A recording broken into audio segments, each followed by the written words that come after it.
प्रस्तुत है हरियाणा राज्य की साप्ताहिक समाचार समीक्षा। लेखक हैं वरिष्ठ पत्रकार संजीव शर्मा, वाचिका अमन सैनी। प्रधानमंत्री नरेंद्र मोदी ने राष्ट्र सर्वोपरि कर्तव्य सुख से ऊपर को ध्यान में रखकर देशवासियों को भविष्य की जरूरतों के मद्देनजर बचत का संदेश दिया है। प्रधानमंत्री के संदेश के बाद समूचा देश एकजुटता के साथ खड़ा हो गया है।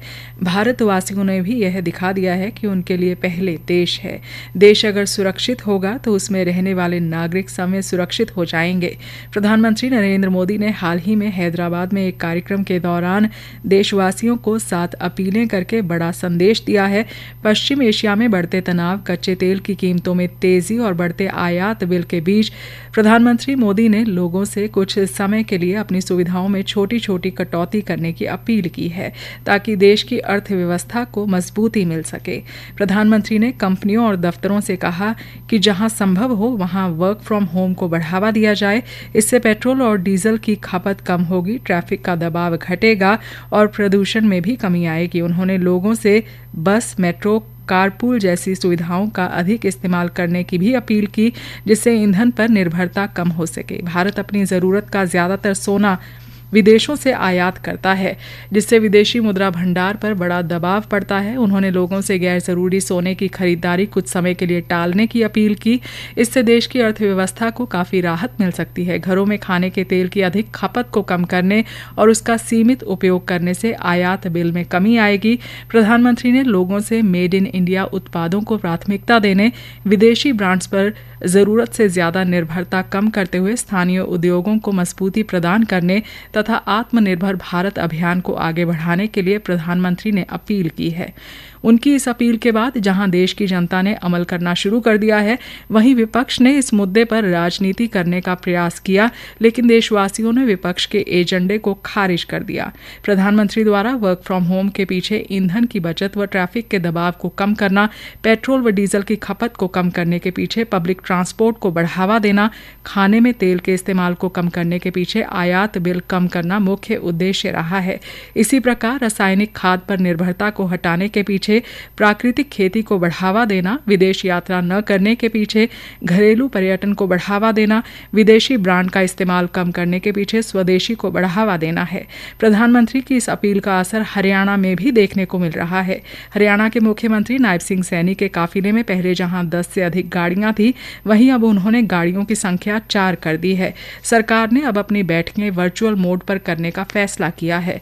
हरियाणा के कैबिनेट मंत्री रणबीर गंगवा ने भी अपना काफिला कम कर दिया है। पानीपत के विधायक प्रमोद विज ट्रेन से यात्रा करके चंडीगढ़ पहुंचे, तो वहीं करनाल के सांसद एवं केंद्रीय मंत्री मनोहर लाल भी नई दिल्ली से चंडीगढ़ ट्रेन की सवारी करके पहुंचे।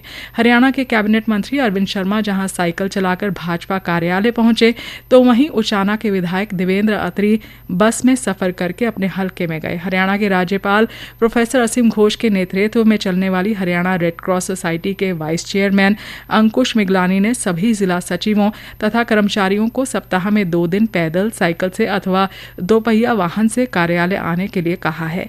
हरियाणा के अन्य कई विभाग भी अब ईंधन की बचत के उद्देश्य से सप्ताह में 1 दिन कार फ्री डे मनाएंगे।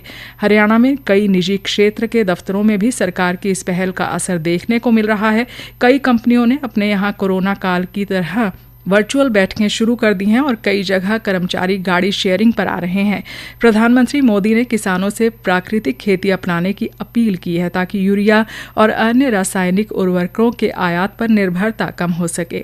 हरियाणा ने इस दिशा में पहले ही शुरुआत कर दी है। प्रदेश के कई जिलों में जहां प्राकृतिक खेती करवाई जा रही है, वहीं हरियाणा सरकार इस खेती से पैदा होने वाले उत्पादों की बिक्री के लिए अलग से 10 मंडियां शुरू करने जा रही है। इससे प्राकृतिक खेती करने वाले किसानों को प्रोत्साहन मिलेगा। एक तरफ जहां प्रधानमंत्री ने देशवासियों को बचत की अपील की है, वहीं दूसरी तरफ साधनों को बढ़ावा देने पर भी काम शुरू हो चुका है।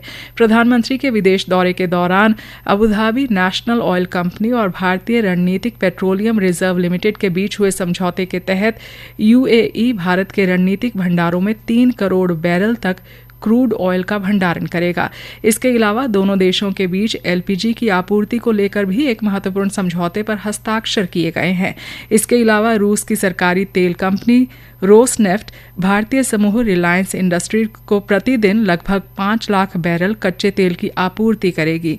भारत सरकार के इन समझौतों से देश भविष्य की जरूरतों को पूरा तो करेगा ही, लेकिन वर्तमान में की गई बचत देशवासियों के भविष्य को सुरक्षित करने में अहम भूमिका निभाएगी।